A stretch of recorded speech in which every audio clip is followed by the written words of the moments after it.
Ici Jean-Claude Gauthier. Bienvenue à la Genèse de la conscience. Aujourd'hui, le sujet, l'au-delà.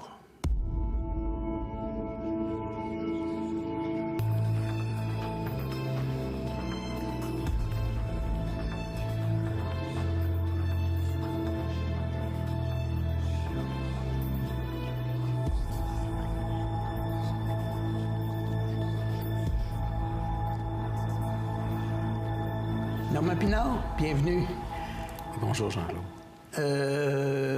L'au-delà, c'est un sujet assez vaste, c'est le cas de dire.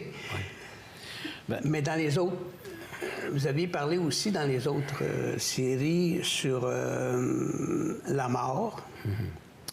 On avait parlé aussi... est-ce que vous voulez continuer dans l'au-delà tout de suite ou si vous voulez revenir sur la mort? Je vais parler des fameux projectionnistes. Parce oui, que oui. Il y a des gens qui posent des questions sur les projectionnistes.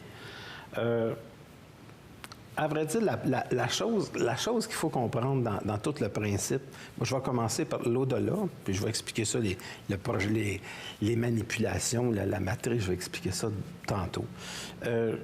L'au-delà existe parce que l'être humain est incapable d'être dans sa conscience. Tant qu'il n'occupe pas la pleine place de sa conscience, le monde va lui paraître au-delà parce qu'il ne le comprend pas. Le monde va lui paraître comme paranormal parce qu'il n'est pas dans sa normalité, c'est-à-dire qu'il n'a pas accès à sa pleine conscience. Il ne connaît pas la vie, il a l'intuition de la vie. Il n'est pas dans une pleine conscience, il a l'intuition de la conscience. C'est une des origines, d'ailleurs, de la dépression. L'être humain est dépressé, l'être humain subit une dépression parce qu'il a l'intuition de quelque chose de beaucoup plus vaste comme projet auquel il n'a pas accès.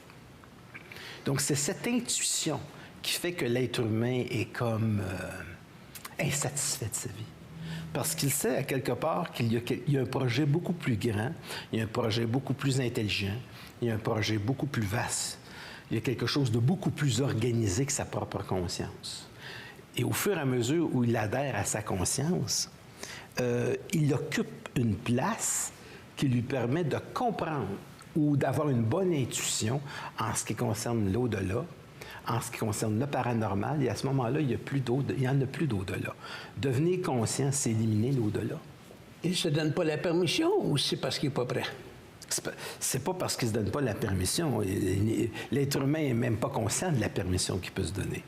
La conscience, c'est se donner la permission. Parce que justement, c'est s'apercevoir qu'on ne se donnait pas la permission. Donc, quand on est conscient, on se dit, mais voilà la place que je n'occupais pas avant. Ça, c'est comme la science. On va le regarder d'un point de vue scientifique. La réalité, elle est quelque chose d'extraordinaire, d'accord? Bon, il existe des choses fantastiques dans le réel, mais qu'est-ce que c'est que la science? La science, c'est connaître quelque chose qui était là, mais maintenant, on peut l'expliquer parce qu'on a les outils qui permettent à l'homme de comprendre comment fonctionne l'univers. Bon. Là, on n'est même pas rendu à comprendre comment fonctionne l'univers, mais on a une meilleure idée qu'en 1920. Comprenez-vous? On a une meilleure idée qu'en 1940. On a une bien meilleure idée qu'au 15e siècle. Bon. Donc, aujourd'hui, on a une meilleure idée du fonctionnement matériel de notre univers. Bon. Devenir conscient, c'est posséder les outils qui permettent à l'être humain d'expliquer comment il fonctionne, comment la réalité fonctionne. C'est juste ça. Comment la réalité fonctionne. Et quand on a un outil qui nous permet de comprendre comment la réalité fonctionne, on peut commencer à comprendre comment fonctionnent les plans parallèles, comment fonctionnent les réalités qui influencent l'être humain, comment des civilisations qui ont 5 millions, 10 millions d'années en avance sur nous peuvent communiquer avec nous. C'est pas nécessairement avec la radio, c'est pas nécessairement avec la vitesse de la lumière. Les extraterrestres n'ont rien à foutre de la vitesse de la lumière. Les consciences qui sont très évoluées sur d'autres planètes, c'est des consciences qui ne fonctionnent pas à la manière de la vitesse de la lumière. C'est une conscience qui est uniformisée, multidimensionnelle, auquel l'être humain a accès immédiatement. Mais pour avoir accès immédiatement à ces informations-là, il faut que notre radio soit prête. Puis ça prend énormément de liberté, ça prend énormément d'un processus d'une conscience qui est individualisée, parce que quand la conscience, elle est individualisée, elle n'est plus sentimentalement rattachée uniquement à la Terre. La manipulation ne vient pas juste d'eux autres. La manipulation, elle vient de tous les plans. Tant que l'être humain n'est pas conscient, il est manipulé dans une forme ou dans une autre. Ça inclut le monde de la mort? Ou... Ça inclut le monde de la mort. Ça inclut même l'au-delà, ça inclut tous ces plans-là. Tous les plans sont manipulés. À partir du moment où l'être humain devient conscient, il occupe sa place de sa conscience, il a un peu plus de pouvoir. Et à ce moment-là, il est capable de comprendre l'histoire de sa planète. La Terre, dans l'univers, ça a une importance, mais je veux dire, il faut comprendre là, que c'est un grain de sable. Mais ce qui n'est pas un grain de sable, c'est pas la Terre. Ce qui n'est pas un grain de sable, c'est la conscience de l'être humain. Parce que la conscience de l'être humain, une fois qu'elle est développée, elle possède le pouvoir de se communiquer instantanément à toutes les consciences d'une galaxie. Les galaxies sont rattachées entre elles par de la conscience. Donc, la communication qui est très avancée, c'est une communication qui est scientifique, qui est une conscience de comment fonctionnent ces plans-là, puis entrer en contact avec ces plans-là. Puis tant que ce n'est pas compris, bien, l'être humain, il va demeurer emprisonné par sa mécanicité animale. En ce moment, nous autres, l'être humain fonctionne encore dans une mécanique animale. C'est-à-dire qu'il souffre, c'est-à-dire que... Prenez notre commerce, comment fonctionne notre commerce. D'un côté, vous avez les banques, puis vous avez le pouvoir, puis de l'autre côté, tu as les gens qui crèvent. C'est ça la mécanique animale. Passer à la conscience, c'est regarder, y a-t-il d'autres perspectives de vie? Y a-t-il d'autres perspectives que la vie est plus facile? Donc, nous tendons, avec le temps, à se libérer de ces anciennes mécaniques animales. Puis quand l'homme va être libéré des mécaniques animales, au niveau de la conscience collective, on va passer à d'autres plans. Mais on n'est pas rendu là. Là où on est rendu, c'est que certains individus le savent, ça. Certains individus sont connectés, ils le savent, ça. Puis certains individus sont pris en charge par ces forces-là qui savent ce qu'ils font dans le temps. Mais je parle d'une science qui a entre 5, 6, 7, 8, 9, 10 millions d'années. Je ne vous parle pas des petits gris qui nous visitent, là, qui sont des sortes de petits robots pour détecter la vie ailleurs qui vient de planètes de sous-développées qui sont mélangées avec des gènes de grenouilles.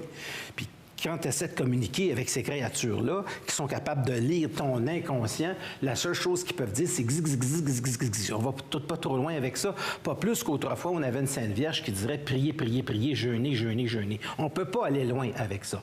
Parce qu'ils représentaient le summum de l'inconscience d'une civilisation. Puis le petit gris, c'est juste le changement de la technologie d'une Sainte Vierge qui a arrêté de pleurer pour arriver à un batracien avec des gros yeux qui ne donnent rien à l'humanité. Puis quand tu arrives à de la conscience, tu n'as pas besoin du batracien avec des gros yeux, tu n'as pas besoin de petits gris, tu n'as pas besoin d'ovnis, parce que ce sont des véhicules totalement désuets. Pour moi, un ovni, c'est d'avoir un pouce-pouce. Il n'y a absolument rien d'intelligent là-dedans. Ce qui est intelligent, c'est quand tu as une connexion qui permet de savoir quoi faire. Puis cette connexion-là, elle est tellement rapide que tu n'as même pas le temps de penser dans ta tête. C'est déjà arrivé. Là, tu commences à être capable, comme je disais la semaine passée, tu commences à être capable de savoir qui projette le film, qui est dans la matrice. Tu es capable de te sortir de la matrice. Tu es capable de voir qui manipule. Une intelligence qui est toujours développée, c'est toujours une intelligence qui manipule. Une intelligence qui est très développée, c'est toujours une intelligence qui manipule. Tout le temps. Et le but de l'être humain sur Terre, dans sa conscience, c'est de pouvoir couper le cordon ombilical de sa manipulation. Donc, les groupes spirituels qui pensent avoir des contacts avec des extraterrestres qui veulent sauver le monde sont dans une manipulation très avancée. C'est une inconscience extraordinaire. Je n'ai pas, moi, à juger. Non. Comprenez-vous? Oui, mais je n'ai pas, moi, à juger. Si quelqu'un, par exemple, pense qu'il va se sauver parce qu'il va se jeter dans le feu, c'est correct. Moi, ça ne me dérange pas. Vas-y. C'est correct. Moi, je suis un individu très permissif. Je regarde, là. Vas-y. Moi, ça ne me tente pas. Bon, je ne rentre pas d'incohérence dans ça, mais pour des gens qui vont avoir besoin de ça, moi, je n'ai pas arrivé puis condamné. Je n'attends pas, après une humanité qui est avancée de ça, j'ai aucune aspiration de ce côté-là. Moi, je ne suis pas là pour changer le monde. Je suis là pour parler, pour une vibration que les gens vont être capables de retenir puis feront ce qu'ils peuvent avec ça. Ça, c'est ça. Ma job, moi, c'est de parler. Point final. C'est pas de convaincre. Je ne m'adresse même pas chez l'être humain, je ne m'adresse même pas à son intellect. Je vais laisser ça à des gens qui sont à l'université, d'accord? Qui, eux autres, vont prendre l'intellect de l'être humain, qui vont le pousser au maximum pour avoir une science qui est extraordinaire. D'accord? Pour avoir une science qui est intéressante. On n'est pas des caves sur Terre, là. On a une science au niveau de la cardiologie. On a une science au niveau de la médecine qui est phénoménale. Bon, moi, je ne condamne pas cette science-là. Maintenant, s'il y en a qui me disent, oui, mais en arrière de ça, il y a des grosses compagnies pharmaceutiques, je le sais, ça, qu'il y a des grosses compagnies pharmaceutiques. Mais je ne vais pas condamner toute la science de la médecine parce qu'ils veulent vendre des pilules. Je ne m'occupe pas de ça, les pilules. Je me dis, les médecins, les neurologues, les cardiologues. Moi, je me souviens de Grondin, quand il faisait ses opérations en 69, là. C'était phénoménal, parce qu'il y avait Frankenstein qui était pas loin, on parlait des premières greffes. Donc, moi, je suis un enfant de l'Expo 67. Puis je regardais ça, c'était extraordinaire. Puis on avait Bernard Grondin qui commençait à faire des premières greffes du cœur. Je dis, waouh, déjà! Puis il y a des hommes sur la Lune en 1969, déjà. Fait qu'on n'est pas des niaiseux sur Terre, là, on a une intuition qui est extraordinaire. On a une science qui est fantastique. Sauf qu'un scientifique va fonctionner avec ce qui se répète en laboratoire. Fait que je n'irai pas cogner à la porte de l'Université de Montréal pour dire, bon, mais maintenant, je m'en viens parler de l'au-delà. Il ne fonctionne pas à cette échelle-là. D'accord? Puis c'est correct qu'il ne fonctionne pas à cette échelle-là. Ce qui est moins correct, c'est qu'il ne soit pas ouvert à cette échelle-là. Mais ça, c'est pas un problème pour moi, c'est un problème... Ça ne l'est pas en Angleterre, ça ne l'est pas en Écosse, ça ne l'est pas aux États-Unis avec le projet Stargate où on a utilisé des voyants pendant 30 ans de temps, à partir de 1970, puis on le fait encore pour essayer de voir ce qui se passe dans d'autres pays, puis pour l'espionnage, puis ça se fait encore aujourd'hui, ça n'a jamais été fermé, Stargate. Stargate a été fermé officieusement, mais il n'a jamais a été fermé officiellement. Stargate, à écrire sur YouTube, puis vous allez savoir c'est quoi le remote viewing. Donc, ça, c'est intéressant. Et je me fous, moi, que les universités ou le monde du Québec soient sceptiques. On est sceptiques parce qu'on a été élevé dans un contexte de judéo-christianisme, puis on a associé la superstition avec le paranormal. Grosse gaffe, ça n'a absolument rien à voir. Bon, j'en arrive à l'au-delà. Parce que si on veut régler ça, ça peut prendre justement une éternité.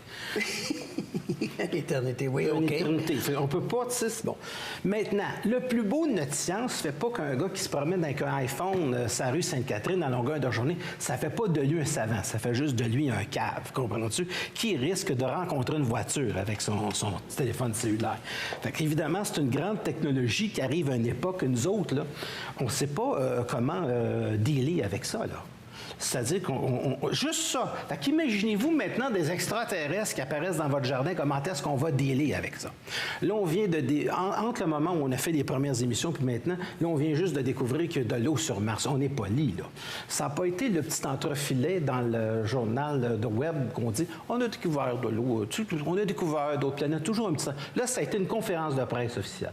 Une conférence de presse officielle qui nous dit « Il y a de l'eau. » Sur Mars, ça veut dire que si on fait une conférence de presse, c'est simplement pour les gouvernements de préparer l'être humain à une vie qui est extraterrestre, mais sous forme de bactéries. Mais on ne peut pas, quand on est responsable au niveau gouvernemental et qu'on sait que les gens sont extrêmement sensibles, garrocher dans la population. On vient de découvrir de la vie extraterrestre. Et va-t-il en avoir des réels demain, toi? D'ailleurs, si on regarde les films qui sont produits à Hollywood... Ils préparent. Ils préparent. Ben oui. Mon Dieu, depuis E.T., il y en a eu des films T'en d'extraterrestres. as eu des fins, t'en as eu des pas fins, parce qu'on Ah oui, hein, il y a les deux gangs. Alors, quand on parle de l'au-delà, si quelqu'un est en contact avec, au niveau de l'âme, si quelqu'un commence à être en contact avec une autre science, qui est beaucoup plus complète, parce qu'il faut savoir une chose, qu'est-ce que c'est qu'un scientifique? Un scientifique, c'est toujours quelqu'un qui est en contact avec une intuition, puis sa fonction, c'est de la placer sur un tableau sous forme de mathématiques. Point final. Point final. Tout ce qui nous est donné sous forme de science, c'est toujours du channeling. Donc, on n'a pas besoin de trouver un crash à Roswell puis démonter une soucoupe volante. On n'en a pas de besoin de ça. Parce que la petite lumière qu'on a au-dessus de la tête qui dit « Eureka », c'est le contact. Donc, c'est faire... Qu'est-ce que c'est que créer? Créer, c'est syntoniser dans l'invisibilité du monde ces êtres-là qui ont 10 millions d'années en avance sur nous et faire apparaître dans notre science tout ce qu'on a aujourd'hui. Moi, dans mon enfance, on a connu ce qu'on appelle le Etch-a-Sketch. Puis aujourd'hui, bien, on connaît ce que c'est que le iPad, puis ça se ressemble beaucoup. Autrement dit, c'est d'accéder à des plans. Lorsque l'être humain va être capable d'accéder à des plans où on peut rencontrer des gens qui sont décédés, ou des mémoires de gens qui sont décédés, parce que c'est pas la même chose. Les gens qui meurent laissent des mémoires. Puis c'est des mémoires c'est des mémoires dans lesquelles on peut aller chercher une information utile. C'est juste des mémoires, parce que les gens qui décèdent, là, ils ne vont pas rester décédés longtemps. Soit qu'ils se réincarnent, soit qu'ils, sur cette planète-ci, ou soit qu'ils se réincarnent sur une autre planète, parce que la valeur de l'âme, elle est mesurée par des plans qui sont extrêmement avancés, par une science qui est extrêmement avancée, puis à ce moment-là, ils vont décider de la planète puis de l'évolution. Sauf qu'il y a une différence entre être réincarné puis d'être incarné. Être réincarné, c'est comme doubler sa première année, c'est pas intéressant. Être incarné, c'est choisir où tu t'en vas, qu'est-ce que tu fais.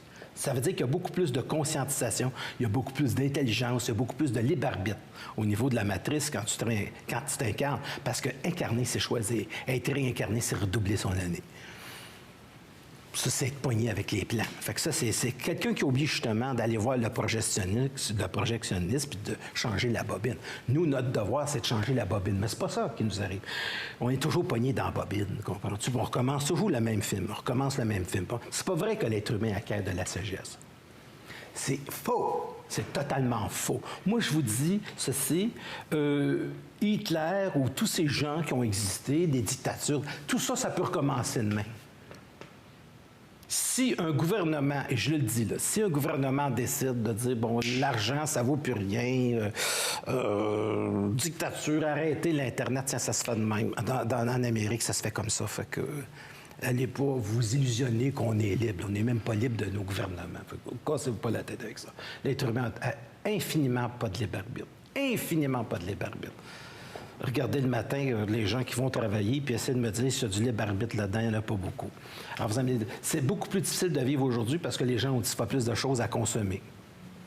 Mais d'ailleurs, quand on parle de libre arbitre puis des gouvernements, de plus en plus de gens sont durs à convaincre de dire, bien, va voter, il va y avoir un changement. On se comprend là-dessus, bon, il n'y en aura pas. Ça, c'est dit, puis ça, c'est de la prévoyance. On fait juste changer la tête. Ça, c'est de la prévoyance, mais pas de la voyance. On va juste changer de couleur de... Bon. Je vais en arriver dans l'au-delà, je ne veux pas parler de politique trop longtemps. Non, mais on se comprend que c'est important de l'amener, cette chose-là. C'est toujours une illusion. C'est comme le gars qui prend un billet de loterie, tu sais. Regarde, là. Avant la conscience, il n'y en a pas de liberté. Tu peux prendre le chiffre que tu veux, là. Tu vas attendre bien longtemps avant que ton numéro sorte. Alors quand tu accèdes à la conscience, tu commences à comprendre l'histoire de l'humanité un peu comme un scientifique, c'est-à-dire que tu la comprends dans son invisibilité qui apparaît dans le visible. C'est ça la magie. La magie, c'est juste une science. La conscience, c'est juste une science, mais c'est une science qui devient intéressante parce que c'est une science qui est libérée de la connerie humaine, mais qui passe par l'être humain. Elle passe par certains êtres humains. Elle passe par certaines personnes. Ça, c'est très, très, très intéressant. Pour moi, tous ces êtres qui ont existé, là, Jésus-Christ, Bouddha, ces gens-là, c'est tous des gens, à un moment donné, qui ont syntonisé quelque chose d'extrêmement intéressant. C'est des gens qui ont syntonisé quelque chose, qui ont une fonction. Tu comprends? Dans l'espace, dans le temps de l'évolution de la planète Terre. Et à un moment donné, sauf que tu as eu le polythéisme, donc la croyance en plusieurs dieux. Là, tu as le monothéisme. Puis là, on s'en va vers l'ère de l'immanentisme, c'est-à-dire de l'individu qui est capable de syntoniser ces forces-là, de comprendre ces forces-là. Tu sais, nous autres, là, on est passés, là. Écoute, en 1910, il n'y en avait pas d'autres planètes. Dans des années, il y en avait, mais tu sais, c'était loin. Bon. Puis avant ces années-là, la Terre était plate. On ne se posait pas de questions. Là, on sait qu'il y a de la vie extraterrestre. Oui. Là, on sait qu'il y a de la vie extraterrestre. Là, on sait qu'il y a des civilisations qui sont extrêmement avancées. Maintenant, prenez nous autres notre science, puis mettez ça 40 000 ans, là. Dans 40 000 ans, ça va être quoi? Je ne parle pas dans 2-3 000 ans. Bon, mais imaginez 5 millions, 6 millions, 10 millions d'années de sciences plus avancées. Est-ce que vous pensez que ces gens-là vont communiquer avec un poste de radio? Pensez-vous que ces gens-là n'ont pas une science d'entrer dans le crâne d'un être humain comme ça? Ces gens-là ont tellement de science, ces êtres-là ont tellement de science que s'ils veulent envoyer une information, ils l'envoient dans toute une galaxie au complet, puis pour eux, c'est rien. C'est une plaisanterie. C'est rien du tout. Communiquer une vibration de conscientisation, non pas sur la planète Terre, mais sur une galaxie. Donc, quand on évolue au niveau cosmique, c'est toujours au niveau galactique. C'est jamais au niveau juste de la planète. Et se libérer de l'inconscient akashique de la Terre, c'est juste oublier sa mémoire personnelle pour adhérer à quelque chose d'infini. Le plus grand. Oui. Fait que quand on pense qu'on a beaucoup de pouvoir sur la Terre, là, on a pas mal de boss. Puis ça va plus loin que les banques, même si c'est important. Il faut comprendre une chose. Les formes et les systèmes qu'on a sont importants, comme d'avoir des lumières là, sur le coin des rues, c'est important parce que ça ne t'arrête pas d'un accident. Mais en haut de ça, il y a d'autres lumières, ça je peux vous le dire. Puis c'est des lumières qu'on n'a pas l'habitude de voir, on n'a pas l'habitude de ces choses-là. Fait que l'au-delà, le plan de la mort, c'est une plaisanterie à côté de ces créatures-là. Parce que ces forces-là, c'est eux autres qui ont le pouvoir de prendre l'âme, de la remodeler, de la formater, de la changer, de la modeler, puis de l'envoyer dans un autre corps, s'il est densifié ou pas densifié. Un corps qui est pas densifié, on appelle ça un esprit. On appelle ça un ange. C'est des êtres qui sont en contact, d'accord? C'est des anges. Quand on commence à vivre vos plans angéliques, ça, c'est le plus beau plan pour la planète Terre, mais c'est pas le plus beau plan pour une galaxie. Un auteur avait écrit qu'il y avait des transferts d'âme notre évolution serait déjà rendue un transfert d'âme, c'est-à-dire des gens qui voudraient se suicider, on n'encourage pas le suicide naturellement, mais c'est juste un concept, avec des âmes qui ont beaucoup évolué sur la Terre, mais que le corps est fatigué, puis ils changeraient d'âme. Oui. Est-ce que c'est quelque chose qui vous dit? Oui. Oui, c'est quelque chose d'authentique. Oh oui. Boy, Oui. Oh. La conscience est très avancée si on est rendu là. Oui, puis de toute manière, presque tous les êtres humains passent par là à un moment donné dans leur évolution, parce que c'est ça que ça prend pour passer d'une conscience planétaire à une conscience qui est galactique. Donc, il y a des gens qui ont une certaine conscience qui pourraient seulement changer de corps, non pas à mourir pour revenir. Oui, effectivement. Mais c'est une chose de moins en moins permis aujourd'hui. En tout cas, c'est pas une chose qui serait permis de faire dans un endroit public, ça, je peux vous le garantir. Ah, oui. Les lois ont changé, là.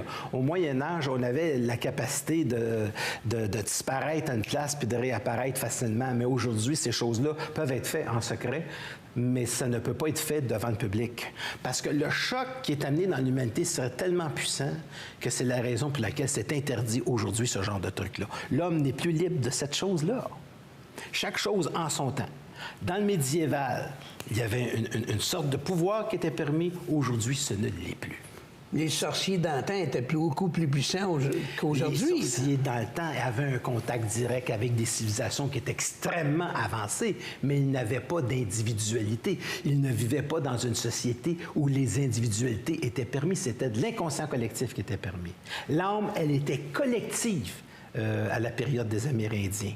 Elle était collective. Aujourd'hui, l'âme a un principe d'individualisation qui lui permet de passer à l'esprit. Puis quand on passe à l'esprit, on veut dire que l'individu se dégage de la mémoire akashique de l'âme pour entrer dans son individualité. Et une fois qu'il est entré dans son individualité, il a le pouvoir à ce moment-là de communiquer avec des êtres qui ont 10 millions d'années en avance sur lui. C'est plus du tout le même spectacle. C'est pas la même chose. C'est autre chose. Quand on parle de la morontialisation de l'âme avec l'esprit, oui. C'est de ça que vous voulez parler. C'est de ça que je parle. Mais je le dis en parole qui est simple. Parce que morantiel, c'est quelque chose qui est complexe. C'est pas facilement explicable non plus. C'est pas facilement explicable. Ma fonction, c'est d'expliquer simple. Moi, ma fonction, c'est d'expliquer des choses simples, puis que les gens puissent saisir la vibration de ça. C'est tout. Mais la vibration de ça ne peut même pas être retenue par l'individu dans une analyse parce qu'il va exploser.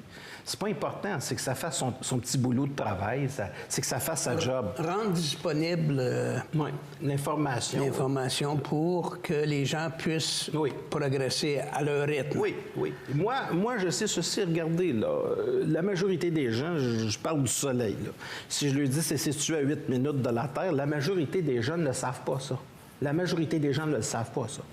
Les gens pensent que le Soleil, c'est une étoile, hein? C'est l'étoile la plus proche de la Terre. Là, on dit un astre pour faire beau, là, mais c'est à 8 minutes de lumière de la Terre. C'est une étoile. Parmi tant d'autres, c'est une étoile extrêmement banale. Bien, déjà là, moi, quand je le disais à 15-16 ans, la majorité des gens n'étaient même pas au courant de ça. Fait que quand on commence à parler d'une science qui est 10 millions en année, on ne peut pas expliquer cette science-là parce que c'est une science de l'infini. On ne peut pas expliquer cette science-là, mais ce qu'il faut retenir, c'est que la vraie conscience, elle est galactique. Puis encore là, une conscience galactique, pour eux, c'est pas grand-chose parce qu'une conscience qui est galactique, regarde, il y a 900 milliards de galaxies. Mais chaque galaxie a son âme. Chaque galaxie a son inconscient akashique. Alors, chaque galaxie elle a sa propre inconscience. Chaque galaxie a son lien familial. Chaque galaxie, c'est une famille. Une galaxie, c'est une famille. Un amas galactique, c'est une parenté. Fait que quand vous arrivez au niveau d'un univers qu'on dit à l'œil, là, il y a 200 milliards de galaxies, puis tu regardes à l'œil, c'est infini. Moi et toi et nous sommes concernés par un monde infini. Fait que quand on me parle de mort, qu'on est bien énervé, là, puis que là, regarde, il faut arrêter de s'énerver, vivez au jour le jour, amusez-vous bien. Là. Je veux dire, c'est beaucoup. Le projet de vie est infini. Moi, je suis concerné, nous sommes tous concernés par le projet d'être infini. Mais par contre, c'est bon de savoir ces choses-là, puis c'est bon de ne pas s'en souvenir de ce que je suis en train de dire là. Parce que si tu es pogné dans le trafic, tu te sens petit, puis tu vas faire une dépression. Fait que c'est juste bon de capter la vibration de ça, de l'oublier, mais tu l'as entendu une fois, il y a un gars qui s'appelle Pinard qui te l'a dit, puis tu as juste entendu ça, puis là, tu peux dire, il est fou ce gars-là, il faut l'enfermer, il est fou. Puis c'est correct, ça, c'est juste correct d'être fou de même. Parce qu'après ça, tu sais, quand tu vas aller chercher des informations, puis tu vas commencer à développer tes perceptions extrasensorielles, bien, tu ne vas pas capoter en disant « Ah, c'est ma conscience qui est en train de se développer. » Ça va nous prendre plusieurs émissions pour pouvoir passer à travers ça. Ouais, mais entre-temps, si les gens... Oui, mais je m'excuse, Jean-Claude, oui. mais les émissions, c'est même pas moi qui décide. Là. Non, ça, je suis conscient. Les gens qui sont qui ont tout préparé ça vient tout d'ailleurs. Fait que moi, je décide pas de grand-chose. Moi, c'est de parler. Mais on peut entrer en contact avec vous à travers... pas à travers Internet, à travers... Oui, j'avais peur que tu dises des extras, non? Non. L'important, c'est d'être un terrestre extra. Oui, j'ai mon site web, là. Regarde, le web, c'est intéressant. C'est le téléphone d'une autre civilisation. J'ai la chance de connaître ça. Donc, www.normandpinard.com. Je donne des conférences tranquilles qui ne sont pas trop énervantes. Mais si vous m'énervez, je vais aller loin. Mais lors de vos voyances aussi. La voyance, c'est une capacité de la sensibilité humaine d'abolir l'impression de la séparabilité de l'espace et du temps pour accéder à des informations. C'est simple. Merci. C'est un plaisir pour moi, Jean-Claude.